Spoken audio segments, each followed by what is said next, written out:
എല്ലാവർക്കും സലു കിച്ചനിലേക്ക് സ്വാഗതം. ഇന്നത്തെ നമ്മളുടെ 6:25 പ്രഭാതമാണ് ഈ കാണുന്നത്. അപ്പൊ ഈ ഒരു സമയത്ത് വന്നാൽ മാത്രമേ നേരം വെളുത്ത് വരത്തുള്ളൂ. രാവിലെ തന്നെ നിസ്സാരിക്കത ഇവിടെ എന്തോ പണിയിലാണ്. കളയല്ലേ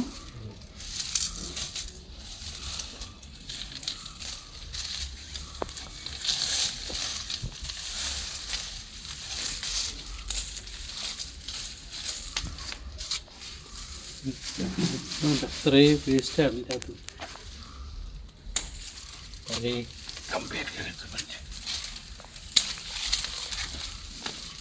ചുരുക്കം പറഞ്ഞ കച്ചടയായി. എല്ലാം വെളുത്തില്ല ഇവിടെ.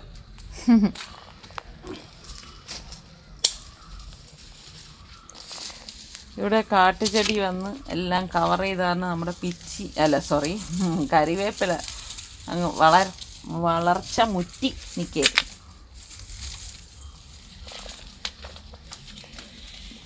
നല്ല വെയിൽ കിട്ടുന്നിടത്ത് കരിവേപ്പില വളരണമെന്ന് എല്ലാവരും പറയും. അങ്ങനെയാണ് ഞാൻ ഇവിടെ കൊണ്ടുവച്ചത്. ഇവിടെ നല്ല വെയിലാണേ. പക്ഷേ എന്തോ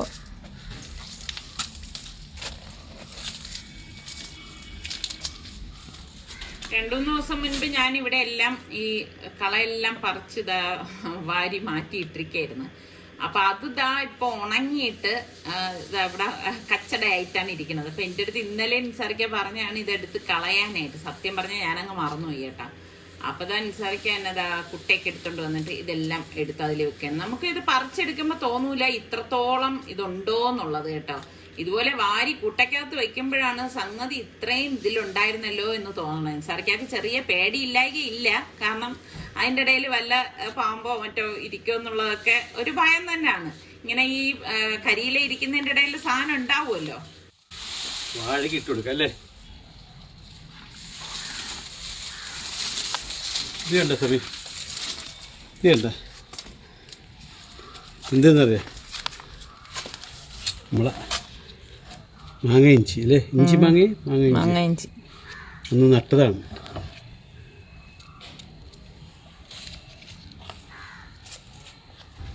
ഇപ്പൊ മഴയൊന്നും ഇല്ലാത്തത് കൊണ്ട് തന്നെ ചെടികൾക്കെല്ലാം നമ്മൾ വെള്ളം ഒഴിച്ചു കൊടുക്കണം. അല്ലെങ്കിൽ കണ്ടില്ലേ എല്ലാം ഇങ്ങനെ വാടി കരിഞ്ഞ മാതിരി നിൽക്കുകയാണ്.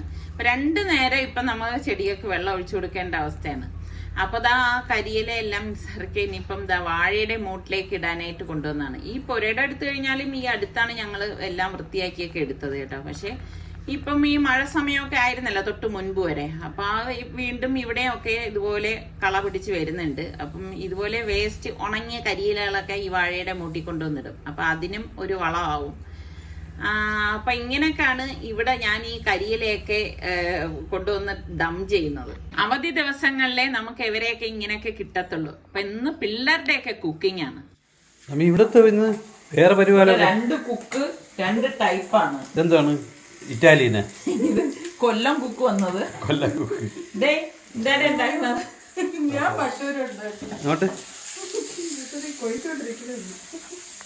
ഇതൊക്കെ ഇവന്റെ സാധനങ്ങളാ. ഇതൊക്കെ നശിപ്പിച്ച് സമി അടുക്കള മൊത്തം പോയി.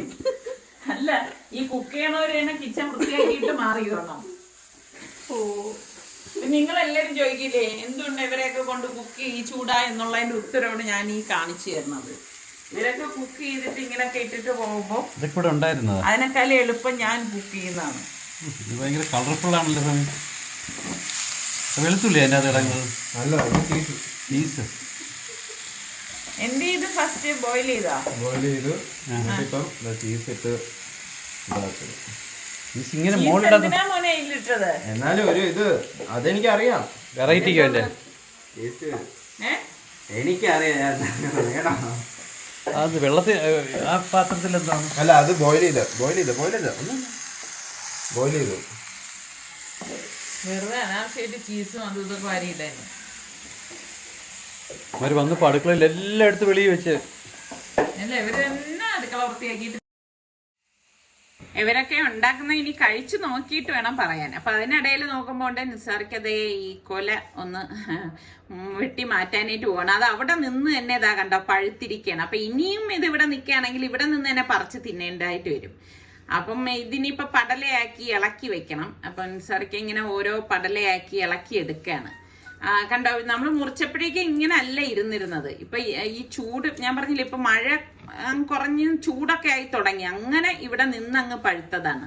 നമ്മുടെ വീട്ടിൽ തന്നെ ഉണ്ടാകുന്നതാവുമ്പോഴേക്കും നമുക്ക് ധൈര്യമായിട്ട് കഴിക്കാൻ പറ്റും. ഇപ്പൊ നാടനാണോ വരുത്തനാണോ എന്നുള്ള ചിന്തയൊന്നും ഇല്ലല്ലോ. അപ്പൊ നമുക്കറിയാലോ നമ്മുടെ വീട്ടിലുണ്ടായതാണ്, ഇപ്പൊ ഏത് തരം വളമാണ് നമ്മൾ ഇതിന് കൊടുത്തത് എന്നൊക്കെ നമുക്ക് വിശ്വാസത്തോടു കൂടി കഴിക്കാൻ പറ്റും. അപ്പൊ ദാ പടലകളായിട്ടൊക്കെ ഇളക്കി വെക്കുകയാണ്. ഇങ്ങനെ ഇളക്കി വെച്ച് കഴിഞ്ഞാൽ നമുക്ക് ഓരോരുത്തർക്ക് ഇതുപോലെ തന്നെ കൊടുക്കാം. പിന്നെ അവര് പഴുപ്പിച്ചൊക്കെ കഴിച്ചോളൂല്ലോ. അപ്പൊ അതിനിടയിൽ പഴുത്ത ഒരു പഴം നിസ്സറിക്കെടുത്ത് കഴിക്കുകയാണ്.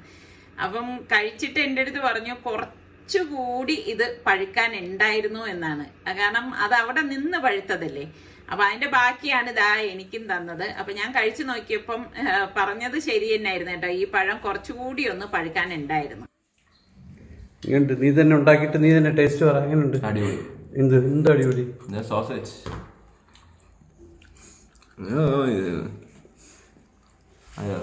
അങ്ങനെയുണ്ട്. ഇല്ലല്ല, അവൻ പൊക്കിയാലേ നിന്നെ പൊക്കുള്ളൂ. അങ്ങോട്ടും ഇങ്ങോട്ടും പൊക്കിക്കൊണ്ടിരുന്നതില്ല. ഞാനൊരു കാര്യം ചോദിക്കട്ടെ, കുറെ പേര് പറഞ്ഞു നീ സൽമാനിക്കാതെ വൈഫിനെ പേര് വിളിക്കുന്നെന്ന്. എന്താ വിളിക്കുന്നത്? ഭാവിന്നും പാവിന്നും അല്ല വിളിക്കണത്, അവൻ ഭാബി അല്ലേ? അതിന്റെ എന്താ മോനെ അതിന്റെ ഇത് ആ ഒരു അർത്ഥമാണ്. അപ്പൊ തെറ്റിദ്ധരിക്കണ്ട ആരും. ഉച്ചയ്ക്ക് ഊണിന് വേണ്ടിയിട്ട് ഞാൻ ഇന്നൊരു വറുത്തരച്ച സ്പെഷ്യൽ കറിയാണ് ഉണ്ടാക്കുന്നത്. ഞാനിവിടെ 3/4 കപ്പ് തേങ്ങ, 2 ടേബിൾ സ്പൂൺ കുരുമുളക്, കുറച്ച് കറിവേപ്പില, 5-6 ചുവന്നുള്ളി എടുത്തിട്ടുണ്ട്. അപ്പൊ ഇത് നമുക്ക് ഇനി ഒന്ന് റോസ്റ്റ് ചെയ്തെടുക്കണം. എപ്പോഴും നമ്മൾ ഇത് വറുത്തെടുക്കുമ്പോഴേക്ക് ഫ്ലെയിം കുറച്ച് വെച്ചിട്ട് സമയം എടുത്ത് തന്നെ വറുത്തെടുക്കണം. എങ്കിൽ മാത്രമേ ആ കറിക്ക് നല്ല ടേസ്റ്റ് ഉണ്ടാകത്തുള്ളൂ. അപ്പൊ ഇതിനിടയിൽ ഞാൻ ഒരു നെല്ലിക്ക വലിപ്പത്തിൽ പുളി എടുത്തിട്ട് ഒരു 1/4 കപ്പ് വെള്ളത്തിലേക്ക് ഇട്ട് അതൊന്ന് പിഴിഞ്ഞെടുക്കാനായിട്ട് മാറ്റി വെക്കാണ്. അപ്പൊ ഇതിനിടയിൽ തന്നെ നമ്മൾ ഇതൊന്ന് റോസ്റ്റ് ആക്കി എടുക്കുന്നുണ്ട്. തീ കൂട്ടിയിട്ട് ഇത് കരിച്ചെടുക്കരുത്, ഫ്ലെയിം കുറച്ച് വെച്ച് തന്നെ എടുക്കണം. 1 ടീസ്പൂൺ മഞ്ഞൾപ്പൊടി, 3 teaspoon Kashmiri chilli powder, 3 teaspoon മല്ലിപ്പൊടി, 1/4 ടീസ്പൂൺ ഉലുവാപ്പൊടിയും കൂടി ചേർത്തിട്ടാണ് നമ്മളിത് ഇതൊന്ന് റോസ്റ്റ് ആക്കി എടുക്കുന്നത്. അപ്പൊ നല്ലതുപോലെ ഒന്ന് വറുത്ത് വരണം. വറുത്ത് വന്ന ഉടൻ തന്നെ നമ്മൾ ഇതൊരു മറ്റൊരു പ്ലേറ്റിലേക്ക് മാറ്റുകയാണ്. കാരണം ആ പാനിൽ തന്നെ ഇരുന്ന് കഴിഞ്ഞാൽ അത് കരിഞ്ഞു പോകും. കരിഞ്ഞു കഴിഞ്ഞാൽ കറിയുടെ ടേസ്റ്റ് മൊത്തം പോകും. തണുക്കാനായിട്ട് നമുക്കിത് ഒന്ന് ലെവൽ ചെയ്ത് കൊടുക്കാം. അപ്പൊ ഇത് പെട്ടെന്ന് നമുക്ക് തണുത്ത് കിട്ടും. അപ്പൊ ഇത് നല്ലതുപോലെ തണുത്ത ശേഷം ഞാൻ മിക്സിയുടെ ജാറിലേക്ക് ഇതിട്ട് കൊടുക്കാണ്. അപ്പം പ്രത്യേകം ശ്രദ്ധിക്കണം, നല്ലതുപോലെ തണുത്തിട്ട് നമ്മളിത് അടിച്ചെടുക്കാം. ഒന്ന് കറക്കിയെടുക്കണം. കറക്കിയെടുത്ത ശേഷമാണ് ഞാൻ ഇതിലേക്ക് 1/2 കപ്പോളം വെള്ളം ഒഴിച്ചു കൊടുക്കുന്നത്. വെള്ളം ഒഴിച്ചിട്ട് വീണ്ടും ഇതൊന്ന് അരച്ചെടുക്കാം. അപ്പൊ ഈ അരച്ച അരപ്പ് കണ്ട ഈ ഒരു പരുവത്തിലാണ്. ഇത് നമുക്ക് ഒരു മൺചട്ടിയിലേക്ക് ഞാൻ മാറ്റുവാണ്. ശരിക്കും നമ്മൾ അമ്മിക്കല്ലിലൊക്കെ അരച്ചെടുക്കുന്ന ആ പരുവത്തിലാണ് ഞാൻ ഇവിടെ അരച്ചെടുത്തിരിക്കുന്നത് കേട്ടോ. മഷി പോലെ അരയ്ക്കേണ്ട. എന്നിട്ട് മിക്സിയുടെ ജാറിൽ തന്നെ ഞാൻ വെള്ളം ഒഴിച്ചു കൊടുക്കുകയാണ്. അപ്പൊ നമ്മൾ നോക്കണം എത്ര വെള്ളം വേണം എന്നുള്ളത് നമുക്ക് ഒഴിച്ചു കൊടുക്കുമ്പോൾ അറിയാലോ. എന്നിട്ട് ഇതുപോലെ ഒന്ന് മിക്സ് ചെയ്ത് കൊടുക്കാം. അപ്പൊ അരപ്പ് നല്ലതുപോലെ മിക്സ് ആവത്തക്ക രീതിയിൽ എടുക്കണം. എന്നിട്ട് ഇതിലേക്ക് പാകത്തിനുള്ള ഉപ്പും കൂടി ഇട്ടിട്ട് നല്ലതുപോലെ ഒന്ന് ഇളക്കി കൊടുക്കാം. അപ്പൊ ഗ്യാസ് ഓൺ ചെയ്ത് വെച്ചിട്ടുണ്ട്. ഉപ്പൊക്കെ ഉണ്ടോ നോക്കണം. പിന്നെ നമ്മൾ പിഴിഞ്ഞു വെച്ചിരിക്കുന്ന പുളിവെള്ളം ഉണ്ടല്ലോ, അത് ഇതിലേക്ക് ഇതുപോലെ ഒന്ന് ഒഴിച്ചു കൊടുക്കണം. ഒഴിച്ചു കൊടുത്തിട്ട് വീണ്ടും ഒന്ന് ഇളക്കി കൊടുക്കാം. ഇളക്കി കൊടുത്ത ശേഷം ഞാൻ ഇതിലേക്ക് ഒരു മുരിങ്ങക്കായ ഇതുപോലെ കട്ട് ചെയ്തെടുത്തത് ഇട്ട് കൊടുക്കാണ്. ഇതൊക്കെ ഇടുമ്പോഴാണ് ടേസ്റ്റ് കേട്ടോ. കുറച്ച് കറിവേപ്പിലയും കൂടി ഇട്ട് കൊടുക്കും. അപ്പൊ ഇനി ഇതൊന്ന് തിളയ്ക്കാനായിട്ട് അടച്ചു വെക്കാം.